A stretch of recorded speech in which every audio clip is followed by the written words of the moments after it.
All right, you guys, next story. So the documentaries, honey, we've been hit with these documentaries in this last week. A couple of them I have seen, a couple, and others I haven't been able to see. But let's discuss. Now, I just actually watched the We Have to Talk About Bill Cosby documentary done by, I believe his name is Kamal Bell. He is a comedian. He had a show on CNN, if you guys remember, where he just went around to different neighborhoods and just talked about the Black experience in different neighborhoods. Anyway, he did this documentary on Bill Cosby, and it was very, very eye-opening. I shouldn't say eye-opening, because I've always felt that Bill Cosby has been a predator, okay? But when you watch the documentary, it goes all the way back to the 1960s, and when he first started, when he became Bill Cosby, I Spy days, all the way up. And it was a very well done and interesting documentary. It was good because it touched on how difficult it's been for the Black community to accept that because he's been America's dad for so long, it was hard for the Black community to realize, what monster that people have been supporting for years and years and years. Listen, the Bill Cosby situation has been, I've talked about this for some time. If you've been watching me for a long time, I've mentioned Bill Cosby being a rapist a long time ago, even before the Hannibal thing happened.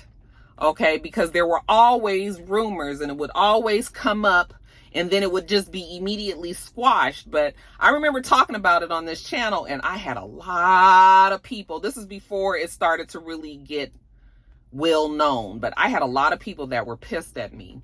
I had a lot of Black men who went off on me bad. I could say that my feelings was hurt. And I just was so distraught and disturbed by the things that people were saying to me that it made me feel like I wanted to back off the story some. Okay. But I've always maintained that I believed the women because there were just way too many of them and way too many the stories that were similar. I mean, even back then, if you wanted to find out about it, you could find it. I had read articles about it years and years and years and years and years ago. Okay. But like I said, people were upset with me, mad at me, didn't want to hear it, called me all kind of names. Like I said, some of you Black men and some of my Black male rock stars out there, I don't even know if you still follow me, but you guys had a lot of horrible things to say to me. Okay, so then when it did become this huge story years later, and Hannibal said what he said, then of course more people started to believe. And then as people started to hear more stories and read the stories and then read the depositions and read all of the court paperwork and all of that, then people became believers. All right. And it gave me a feeling like, okay, I mean, I had been saying this, it was never my goal to be trying to tear down a Bill Cosby. But it's many, many facets to him. And the documentary touched on all of it. So I thought it was very, very well done. And I guess I could say it was eye-opening because I just didn't realize it was this much. He definitely had a certain way of doing things. The way that, you just have to watch the documentary. It was very well done. Very well done. And when you're finished watching that, it's going to be hard for you to not believe that he is a predator. Okay. I also watched the Janet Jackson documentary. Very well done. Like I thought it would be. Janet Jackson pretty much addressed all of the questions that people have had, and she talked about it and she moved it on along. Okay, so it was very well done, and everybody has talked about it to death. And of course, the Jermaine Dupri thing with him cheating, I was like, why everybody acting like they didn't know he cheated? He had been said he cheated. That was well known. So I couldn't understand why everybody was acting like they just found this out in the documentary. But it was good. I mean, I don't know what else to say about it. It was very, very good. And, see soft-spoken Janet, but her just talking about things that we've all had questions about. Now, the documentaries that I have not watched was the Playboy one. I have heard about the Don Cornelius part of the Playboy documentary. Not surprising at all. I've read many things about Don Cornelius, and most of the things have said that he was not a nice person, that actually he was a horrible person. Some people would even say insufferable, and that he did do very many awful things to many people. Not that I had heard stories about anything like this, him kidnapping a couple of the Playboy bunnies and sodomizing them with wood objects and things like that. Now, I hadn't heard about those kind of stories. I had always heard that he was, a closet gay man. So that part was surprising, but it wasn't really surprising that he would be able to do something like this. He was very powerful, and they even touched about the Playboy Mansion and the Playboy Club in the Bill Cosby documentary. It was a part of the fabric back then. If you were a celebrity, and up and coming, or like a hot celebrity at the time, everybody went to the Playboy Club. These men, objectified these women and treated them bad, and it was just kind of what it was doing. That's what they was doing back then. And so it's not surprising that Don Cornelius did that. What was kind of disappointing was that they didn't talk about the many other non-black people that was doing it, because trust me, Don Cornelius wasn't the only one doing this kind of shit. So we're going to talk about the Dons, then we need to talk about everybody else. And that's, I think, what a lot of people have the problem with. Not trying to protect Don from what they say that he's done, but the fact that the focus looked like it almost became more on Don Cornelius, from what I understand. I've been reading about this, and there's a couple of people on Instagram that I follow that have kind of tried to break it all down for me, because, like I said, I haven't watched a documentary. I just documentaried out, so... but yeah, it's just, the Playboy Mansion. I feel like we always knew it was just a touch wrong, but nobody wanted to say it. It was just like he was running, like a whorehouse almost. I don't want to not calling these women whores, but it was like, we was okay with him having a house full of women, and they tried to say he had the girlfriends at the end when he got old and shit, but it was like back when it was hot, when it was like Hugh Hefner's mansion, and it was all the parties and the grotto and the this and the that. That's just what they did. It was just crazy that it was okay and that nobody said it, but that was what they did back then. Today, absolutely. If Hugh Hefner was still alive, child, he would have some issues on his hands. Okay. But, so yeah, but I haven't watched it. I guess I will eventually watch it. That part about Don Cornelius was so disturbing to me. I was just like, I don't know if I can watch that. I just don't even want to hear about it again. And then also K. Michelle's, now hers is a docuseries, on WeTV, I believe, done by Carlos King, called My Killer Body. Can't watch it.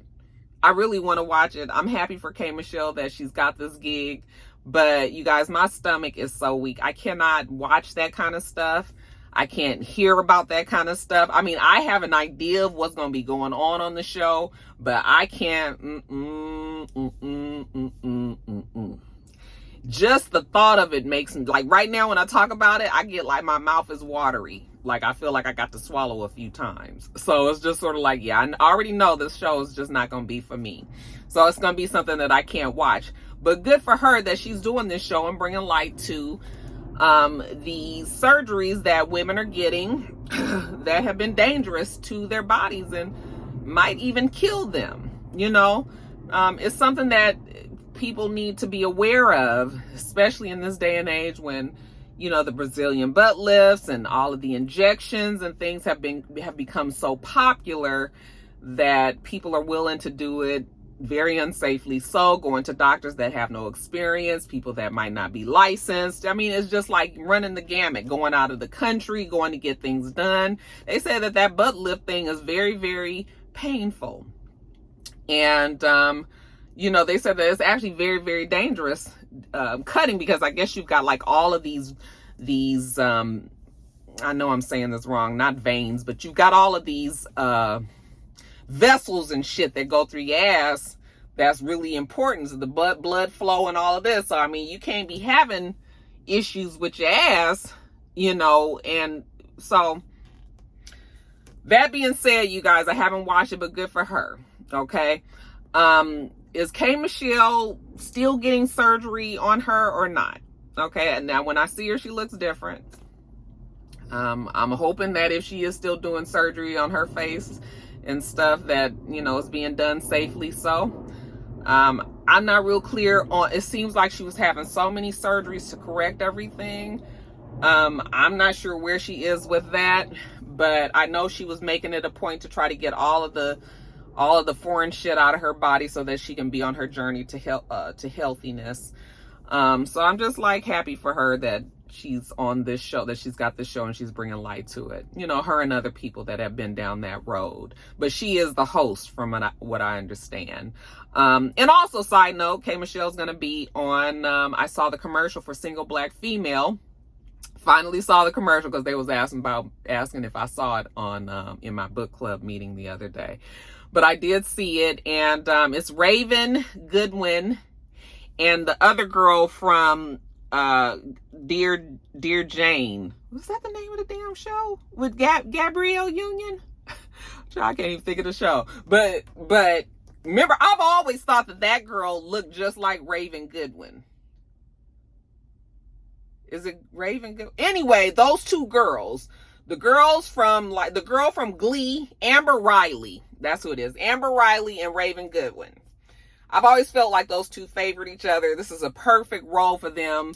Single black female, based off of the single white female, is going to be on Lifetime. Now, it's a little sketchy. It's on Lifetime, child. But we'll see. I do plan on watching it, even if it's just for a good little giggle. But I say all that because K. Michelle is also going to be on the movie. So good for her. She's trying to break out and do new things. So, yeah, you guys. But anyway, back to the documentaries. There's a whole bunch of them. Y'all tell me what you thought about all of them. Did you watch them?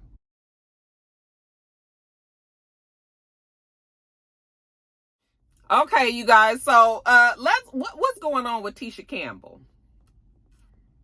I'm just going to give you the story.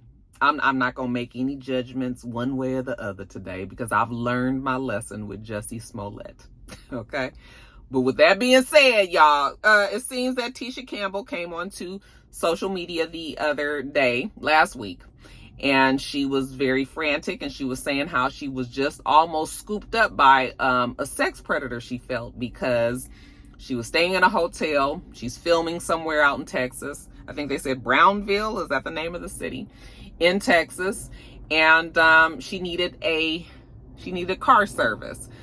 She said someone in the hotel gave her a number. She called it, and then while she was standing outside waiting, a van pulled up, kind of raggedy looking, and a guy opened the door and was like, "Get in." And she was just like, "Who, me?" And he was like, "Get in." "Yeah, get in." And she was like, "No." She said it looked very strange. And she said the guy was like, "Get in." And she was like, "No." And then she said they opened another door, and another man was like, "Get in." And she was like, "No." And okay. All this went back and forth for a minute. Okay. And she said, she was like, "No, fuck you." All right. And she said that she rushed back into the hotel and she went up to the front desk and she was like, "This number was given to me. And, these men almost snatched me up in the van." And the person at the front desk said, "Well, why would they give this number to you?" Now, that was what she said. Okay. Now I'm breaking it down for you layman's, it's not exact, but that's pretty much what it was. I didn't think nothing of it. I didn't necessarily think that she was lying.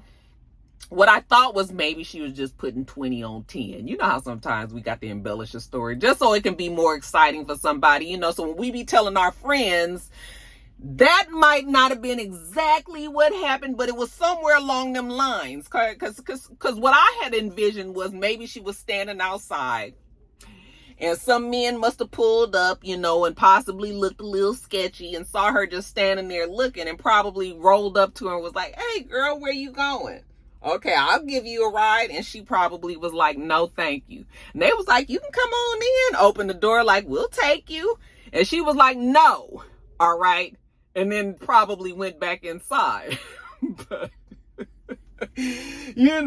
she had to put a little spice on it maybe, and just say that they opened the doors and they was trying to get her in there and all of that. And first of all, who sits and argues with somebody back and forth about getting in the car? If I'm sitting there waiting for something and somebody drives up to me and they look sketchy, I'm turning the fuck around and I'm going back in the building. Like, no is the first thing I'm saying, and then I'm leaving. I'm not giving you no kind of time to be sitting there asking me, and then I say no, and then you ask me again, and I say no, then you open the door, and I say no, and no, I'm not doing all that.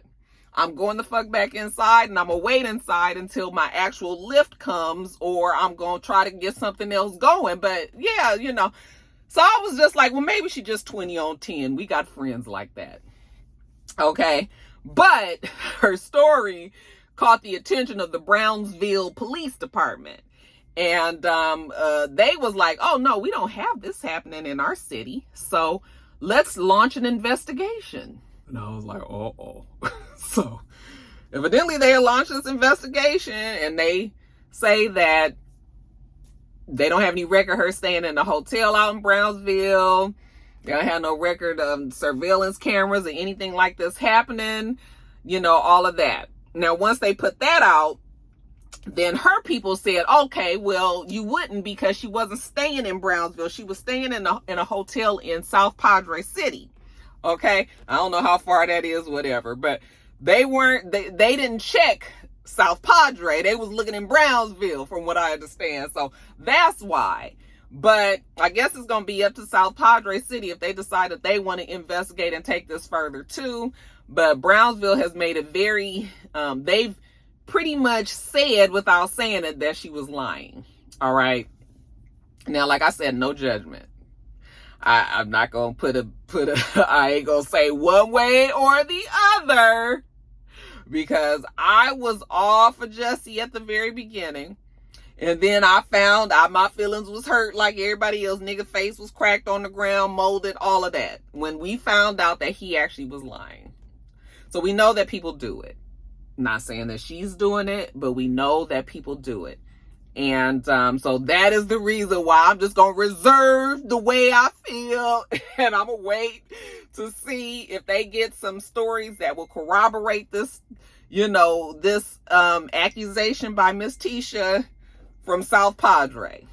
But I'm going to ask you what you think about this story.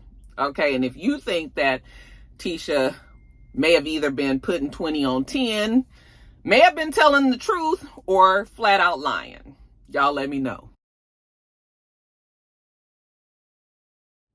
All right, you guys, next story. So it seems that the top executive, the CEO at CNN, Jeff Zucker, has stepped down from his duties after a relationship with another top-level executive became public. He's been seeing this woman, came out. He kept on saying just a co-worker, but her name came out, Allison Gollust or whatever, Gollust or Gollust.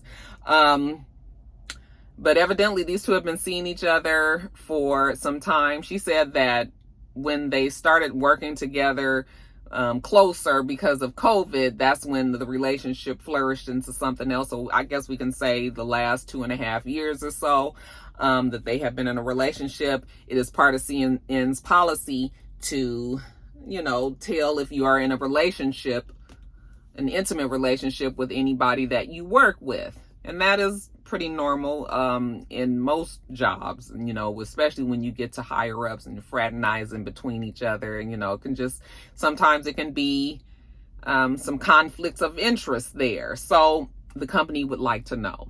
He did not ever report it. So he as a shocker to everybody yesterday, just was like, okay, I got to go. I guess the story probably was coming out. If we haven't learned anything from our girl Olivia Pope, we always know that you got to get ahead of the story. So maybe the story is about to come out, and that's why he was just like, okay, I'm out. Okay. People say that it's ironic, though, that he, he fired Chris Cuomo, for lack of better words. He fired Chris Cuomo when it came out that Chris Cuomo was helping his brother in his legal battles with the women that were accusing him of sexual assault and all of that, or sexual harassment. Even though Chris Cuomo had told the company that that's what he was doing, but they still ended up firing him because I guess it was just too close for comfort. Okay. But yet and still, this man held on to his job just a few months longer, actually. But I think his intention was going to be to hold on to it forever. But somebody found out about it, obviously, and then he had to tell, and then he had to bounce. But yeah, so people are all just sort of like, y'all need to give Chris Cuomo his job back. No, they're not gonna give Chris Cuomo his job back. Chris Cuomo is done. He'll land on his feet somewhere else, but he's done there. Actually, I heard that they are offering Gail, Oprah Winfrey's best friend, a show, I think in his time slot. So we'll see. It'll be great to see a black woman there. So, I mean, hopefully Gail gets the gig. But yeah, Jeff Zucker and Allison Gollust, they are out. Actually, I think she's still there. We'll see if she stays there. They've been working together for 20 years, even at another network before they moved over to CNN. So they've known each other for a long time. But like I said, he decided to step down. I think Allison is still there. We'll see how long it lasts, because honey, he didn't step down from a real good paying job. I sure hope y'all don't break up after this. Next story, you guys, a rest in peace to Cheslie Kryst. Okay. They say that Cheslie, jumped from the 29th floor of her Manhattan skyrise apartment building last week, as a shock to everybody. You guys, when I think about, first of all, I am terrified of heights. I can't even imagine where you have to be mentally to even do something like that to yourself. So just the tragic, violent way that she died, I mean, that right there should tell you where she was in her mental space at the time. But yes, she did jump, obviously died, and everybody was shocked. Now, she was the former Miss America. I think they said in 2019 she won. She's a correspondent for the TV show Extra. She's even been nominated for the Emmys, daytime Emmys, a couple of years. She has been out there. People know who she is and enjoyed her work and admired her and her, I think she was a lawyer, had many things going for her. But you guys, we've had so many people commit suicide recently. I mean, if this don't tell you that folks is not okay, and that we need to try to check on our people as much as we can, I mean, I don't know what else to say. And I know this because I talk to my kids, and you just never really know where their head is until you talk to them. And sometimes when you talk to them, you get shocked by the shit that they say, and you realize that, oh my goodness, like, I can't let this gap get bigger. Like, I got to try to fix this or try to help them get through this so that, So I feel very sorry for Cheslie's mother. She said that she just found out very shortly before Cheslie killed herself that her daughter was depressed. And like I said, all the things that she had going for her, you just assume that people are okay, but people are not always okay. She said her daughter was a high-functioning depressed. She was a high-functioning depressed person. She did her job. She had her life, but she had obviously very dark moments. So, and she wasn't married. She didn't have any children. She left a note, everything to her mother, and just awful. Just a reminder again to check on your people, you guys, and rest in peace to Cheslie Kryst.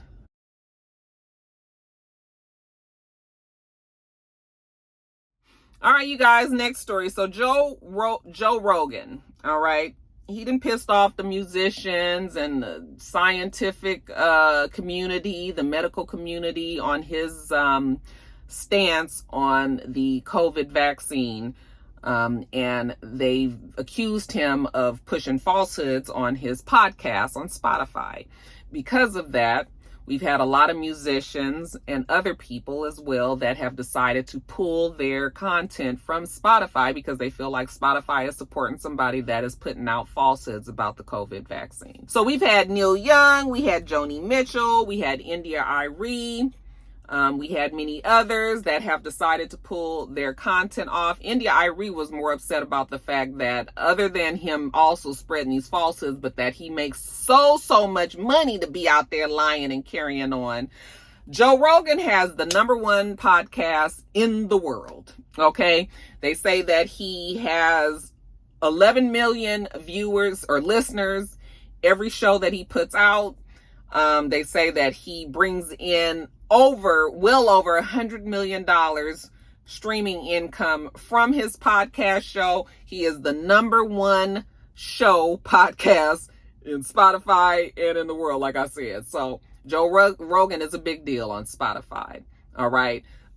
So he has a large audience, and when you're out here spreading misinformation, then that could be a problem. Evidently, JoeRogan had some doctors on there. Let's see. What was the doctor's name? Robert Malone. He's a virologist. Okay. And he said that, amongst other things, that people have been hypnotized to wear these masks and take the vaccines. And he's called it a mass formation psychosis.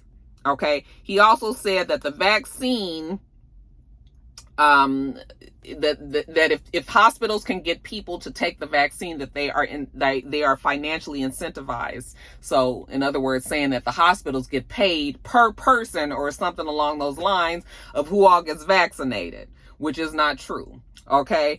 Also, he said that there's an anti-parasitic drug called ivermectin. He said that's a better way to go about things than fucking around with the COVID vaccine. And amongst other things, JoeRogan has his people on there. I mean, just saying some outlandish shit, even down to drinking bleach and stuff. Okay. So yeah, people are fed up, tired of the misinformation and want Spotify to do something. Now, Spotify is not going to get rid of JoeRogan. Okay. That's just what it is. But we are willing to make some concessions. So JoeRogan has come out and said that he's going to try, he's not trying to spread misinformation, that he just wants to show the other side. Now, he is an anti-vaxxer, from what I understand. And up until now, he's just put out people that he believes, feel the same way that he does. But now I guess he's saying that he's going to make sure that he has maybe somebody on the opposing side to give, to counter and, so that he can show both sides of it. Well, really, you just need to not have motherfuckers on there that are lying, but it's his podcast, it's his show. And I mean, we might think they lying, but they might 100% believe that they're telling the truth. And, so yeah, it's a mess. It's a mess. But like I said, Spotify ain't fixing to get rid of him because he didn't made India, Neil, and Joni mad. Okay. So they said, what we're going to do now is, we're going to, first of all, be more transparent in our rules for being on Spotify and the things that you can and can't say. He said, but they don't want to get into this habit of censoring anybody, a show that's on their channel. On their streaming service. So what they're going to do now is the same how on Instagram, if anytime you say anything about COVID, then they're going to put the little thing on there that directs you to, information sites that give you, correct information about COVID. So you could be saying whatever you want to say about COVID, but they going to say on this information thing, the stuff that is, fact checked and real, and not just some crackpot coming off and saying that they think that, you should be taking anti-parasitic drugs for COVID. Okay. So that's the way that they counter that. But yeah, I've never listened to Joe Rogan. I've heard his name before. I don't even know what he believes or anything, but yeah, Spotify was just like, no, we ain't getting rid of old Joe now. Okay. Even though there have been some bigger names, because we've had Harry and Meghan say that they're a little concerned as well. They didn't go as far to say that they're gonna pull themselves off of the streaming service, but until we get some big names like that, you know, then I guess Spotify would make some changes. But over $100 million, no, Joe's gonna be right there.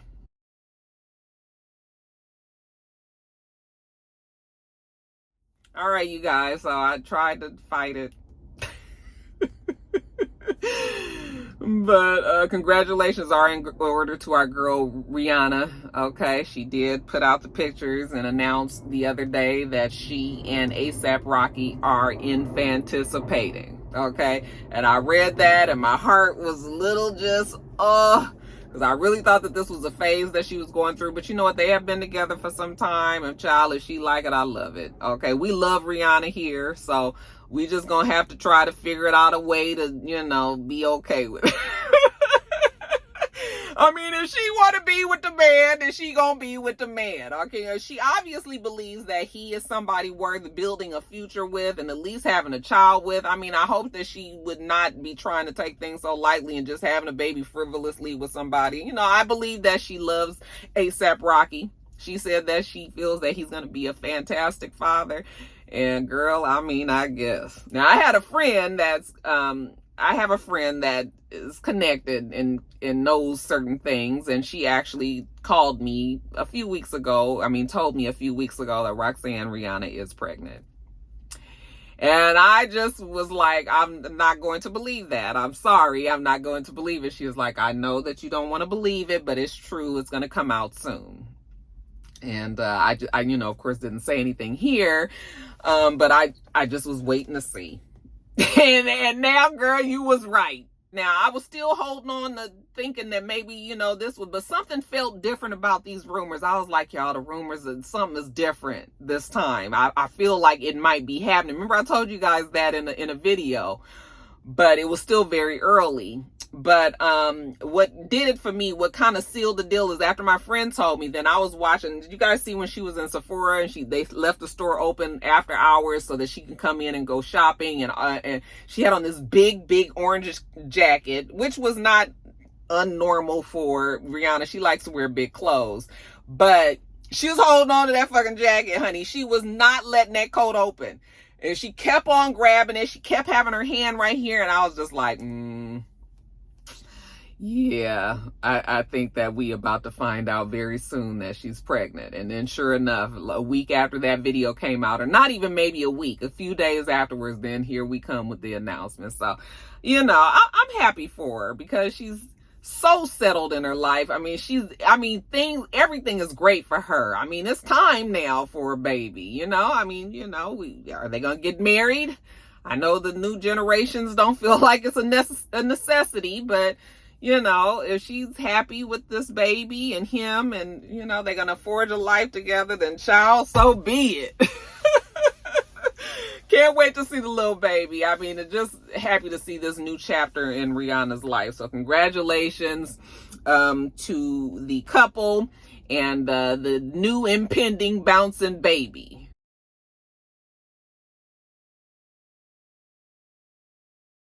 And then lastly, you guys, the next versus battle will be between Anthony Hamilton and Musiq Soulchild, which is going to be fantastic. And as much as I love Anthony Hamilton, you guys, my money is on Musiq Soulchild. I told you guys that I love Musiq Soulchild. I think that he is a phenomenal writer. If you guys listen to the words of the songs that he writes, he be saying some shit, you guys. He tells stories in his music. And I can't think of any album of his that I don't have and that I don't love. So I'm looking forward to it. It will be on Valentine's Day, the regular Versus channel. Can't wait to see it. Will you be watching?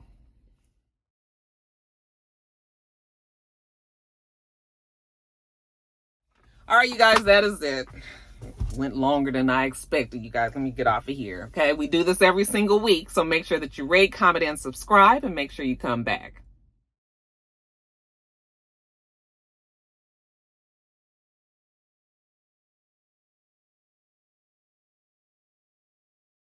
Until next time, rock stars, bye.